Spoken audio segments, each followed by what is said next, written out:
They finally did it. Arturia finally did the thing that I was secretly hoping that they would do basically ever since this was announced, because the Arturia MicroFreak has had a wavetable engine in it ever since it was released, and I've gotten quite a bit of mileage out of it for some more gritty sounds or some more kind of digital sounding pads.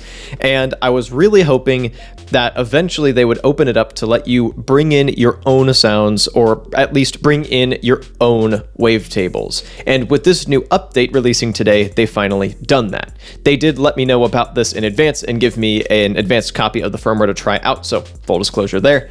But like I said, this is something I've been hoping they would do for quite a while, and something I'm quite excited to dig into. So this won't be my very first impressions, because I did just turn the Freak on, run through a couple wavetables to make sure this works, and it does. So I'm going to try to design some sounds from scratch using my own custom wavetables that I've loaded in.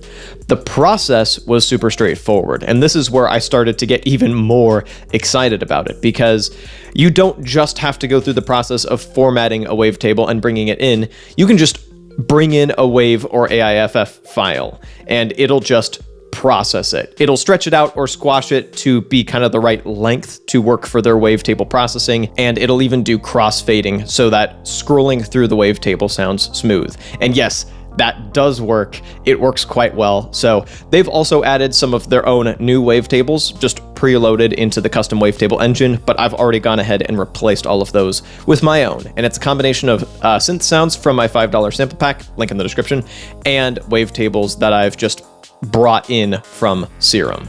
All that being said, let's jump into it. All right, so I'm going to scroll to just an initialized patch. I'm going to go to type, go all the way until I get to wave user. And remember, these are my own custom wavetables. I'm sure someone else will do a more thorough coverage of the preset wave user wavetables that are built in, as well as all the new patches that are also in here, but I wanted to jump straight to trying out custom sounds, because that's what I'm super interested in. These are all the tables, and they'll all sound fairly harsh and janky on their own. This one's from Serum. Some nice pulse width stuff going on. I can't speak. So you can hear that scrolling is fairly smooth. So that's a proper Serum wavetable. Let me try it with a proper just sound. See, that one is a little more harsh and a little more finicky. Let's try a different one.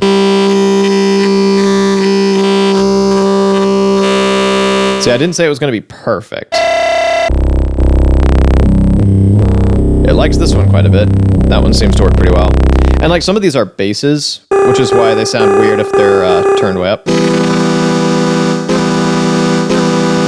Interesting little pitch artifacts.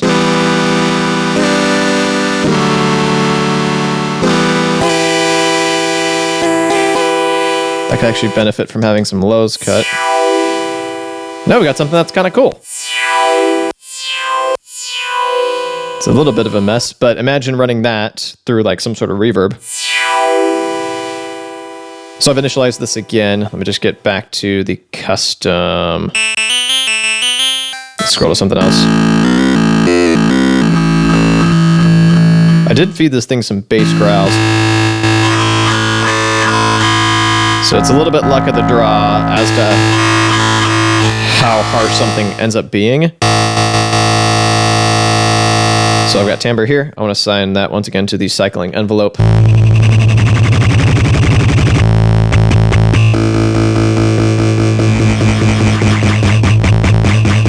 It does seem to be a little bit finicky in the pitch department.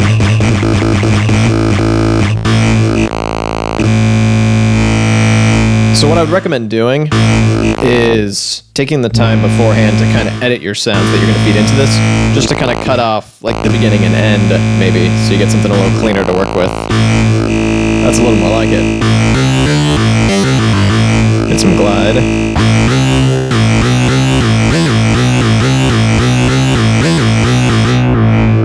Well, let's say we got some filter action going here. I would like to assign the filter cutoff to the cycling envelope as well.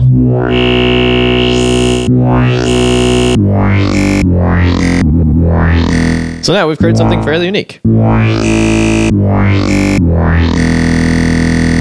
And if I wanted to take this even further, what I could do is also assign the timbre to get modulated by the LFO a little bit. And to be fair, it's not like other hardware synths haven't allowed you to import custom wavetables, but this is a fairly affordable synth that's already very competitive. And it's got a lot of really nice modulation stuff.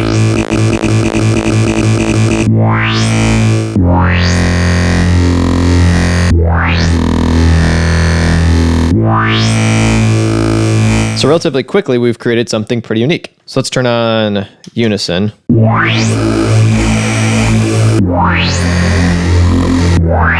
It didn't quite work. It's a bit of a mess. And what if, just for fun,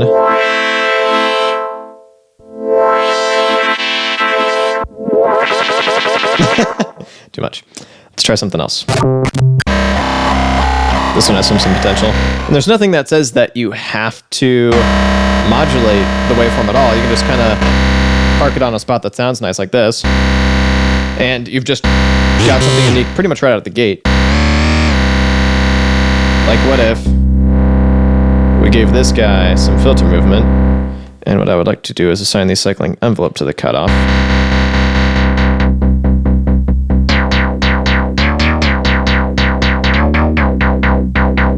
Once again, that's a fairly unique sound.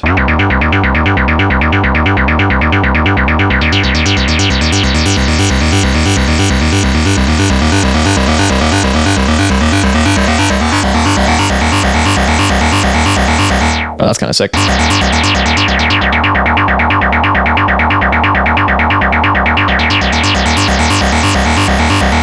Okay, so that's a pretty good use case. It's simple,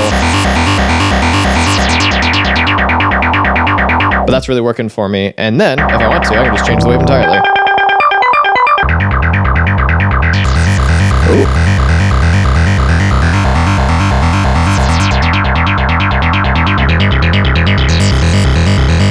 So yeah, we got some options.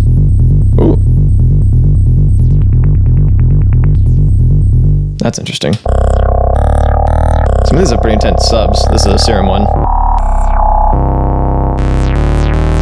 And I believe this is like a Juno-inspired thing. I don't remember exactly which one is which, but I'm pretty sure it's one of these.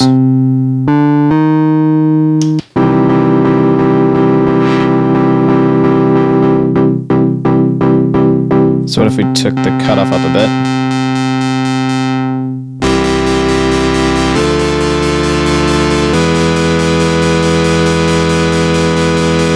Nice. But let's get away from plucky sounds. Let's try something else. Let's try to get some kind of pad going. Oh, I already know this is going to be good. So, timbre, sent to the cycling envelope. Again, I like the cycling envelope, okay? Isn't that cool? It is cold, it is digital, and I love it. So what if we get some filter action in here?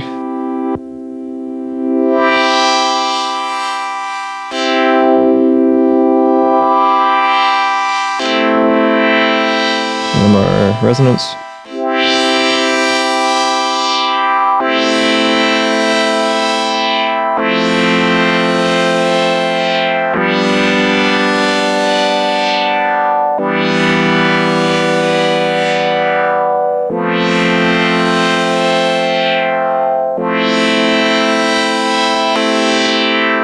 See, I'm running into my paraphony, as I hate to say it, limits. But you can see where I'm going with this. That's kind of cool. So that's a bit harsh. I'm going to try to tame it a little bit. Unison, maybe? Oh.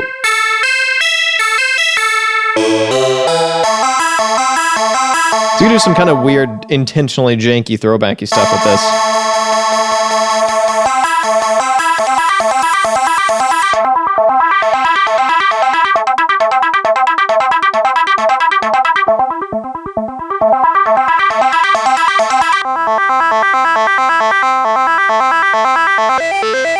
Different wave entirely. This Sounds more like a lead. Some of these are fairly harsh and kind of need to be reined in a little bit. Give me LFO. That's not a great wave for that.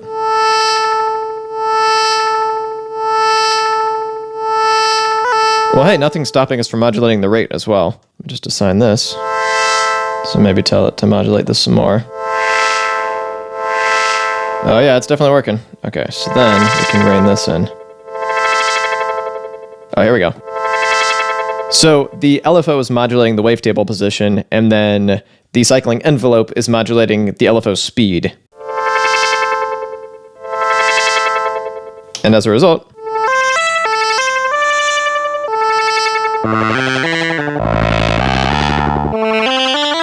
sounds kind of cool. All right, I'm going to do one more sound to try to take a crack at something a little more bassy once again.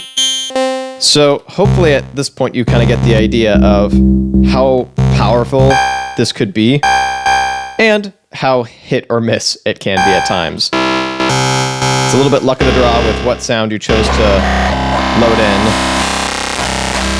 Woo! See, if I do another plucky bass, I've been having better luck with those these days.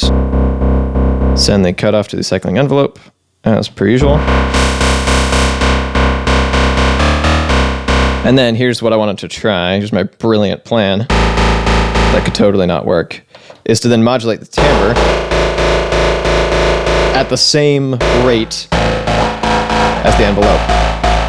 Oh, here we go. So yeah, this is kind of like make your own sweet spots.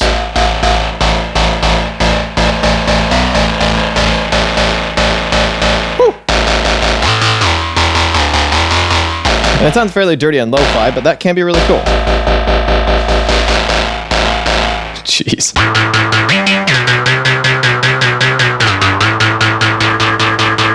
It'll still sound like MicroFreak kind of no matter what you do.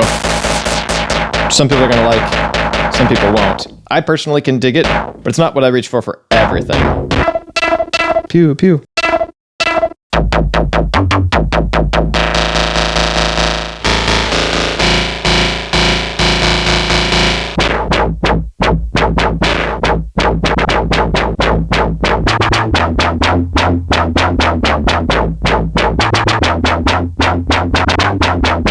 Bit of processing and that'd be super usable. This is just getting self-indulgent at this point. Hopefully you can see